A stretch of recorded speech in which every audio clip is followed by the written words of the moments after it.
Welcome to Retirement Ramblings. I'm Scott, and today is day 213 on my countdown to retirement.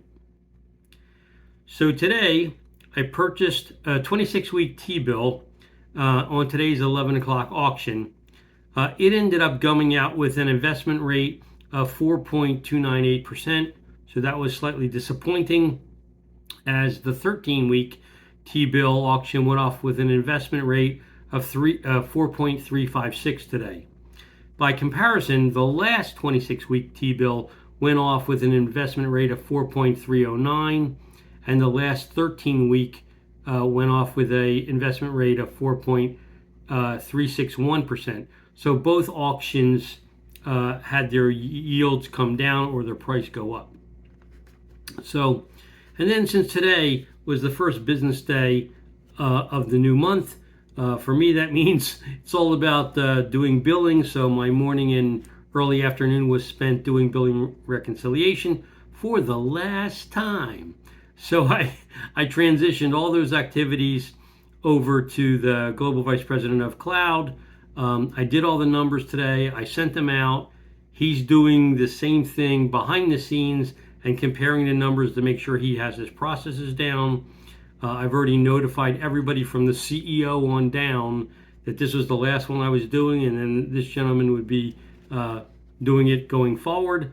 And so I have one more meeting with him a week from tomorrow to transition the last thing that I need to hand over to him, and then I'm full-time on my new projects and completely unhooked from doing what I've been working on for the last 4.5 years. Then I spent much of the afternoon researching excursions for our upcoming trip this summer, and I ended up booking a 6-hour excursion. I never can pronounce these things right, but in Akureyri, Iceland, to go to the Gottafoss waterfall, Crater Row at Stuttgart Lake Maivatn Nature Reserve, the lava fields at Dimburga, and the boiling mud pools at Hirva Fields. Anyway, the excursion cost me a little bit over $338 USD, from the conversions from the Icelandic money. And then while I was researching the excursion, I found a review from someone that had said if you're going to Lake Maivatn, you will need to wear something like a Sea to Summit ultrafine mesh mosquito head net to keep the Icelandic midges, which are also known as black flies, away from your face. Apparently, Iceland doesn't have any mosquitoes, but it does have midges, and this particular lake is like the main breeding ground, apparently, in the country for these midges. So I looked it up and pretty much comparison shop these things. I'm going to end up getting them from Amazon. So they also said that if you happen to need to use the restrooms and you're at like the Gottafoss waterfall, prepare to pay 2,000 ISK or $1.45 US to use the toilets there. So I just thought it was funny. But I mean, it was good to know that they're paid toilets, and pretty much all the other attractions seem to have that as well.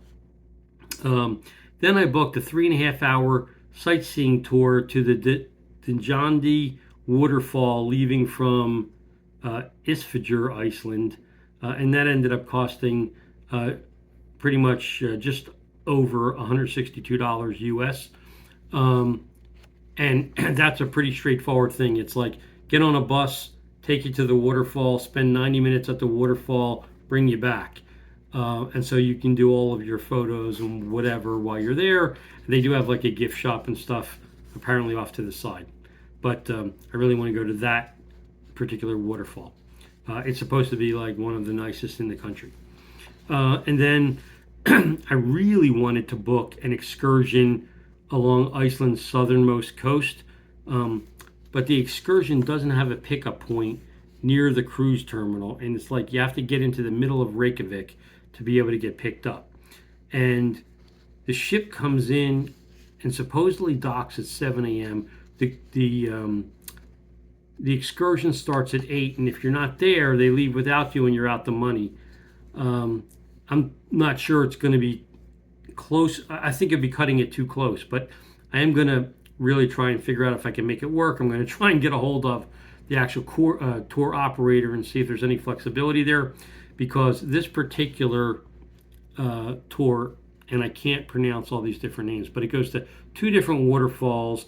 It goes to one of the glaciers, it goes to the black sand beach, and it goes to the village of Vik, which basically comes along at the southernmost point of Iceland. So we start coming around from the top of Iceland, then, so that's where Akureyri is. Then you come to the middle, which is where the, whatever I said that's called, Isfjord, and then you come around to the bottom, which is Reykjavik, and then you come all the way down, which is like where the what do you call it? The town, the village of Vik is. So I'd love to be able to know that I've, basically done the whole northern to western rim to the southern point of Iceland, and I'm not sure what's on the right side, but I would like to know that I did at least half the country, and we would have done it in 3 days, which would be awesome from my point of view. Anyway, I'm really looking forward to see, what I can do to see if I can make that tour work, because it would really be, the agenda of a lifetime for me. So anyway, then after that, I needed to take a break. I wasn't really in the mood to cook, so like literally I just threw a pound of shrimp into a steamer, steamed that for like 10 minutes, and then while it was cooling, I threw together a quick salad, threw the shrimp on top of the salad, and that became my dinner. So, nothing be there. And then my daughter-in-law texted me some suggestions for 2 different GoPro model cameras for the trip. So I've got a Panasonic Lumix, fairly decent camera, but I didn't really want to lug it there. I mean, lug it to Iceland and on the cruise with me. In all the excursions that I've seen, people are using, basically water-resistant or waterproof cameras, of which my Lumix is not. So I'm going to check out some other cameras that also potentially you can just mount, like, either on a hanging thing around your chest, on a backpack, potentially up on a hat, so that what you're looking at, you're automatically just filming. Anyway, I'm going to check it out. And pretty much that's it for today. So that's my update. If you have any questions or comments, please leave them in the comment section down below, or drop me an email at myretirementramblings@gmail.com. Otherwise, I hope you have a great evening, and until tomorrow, take care.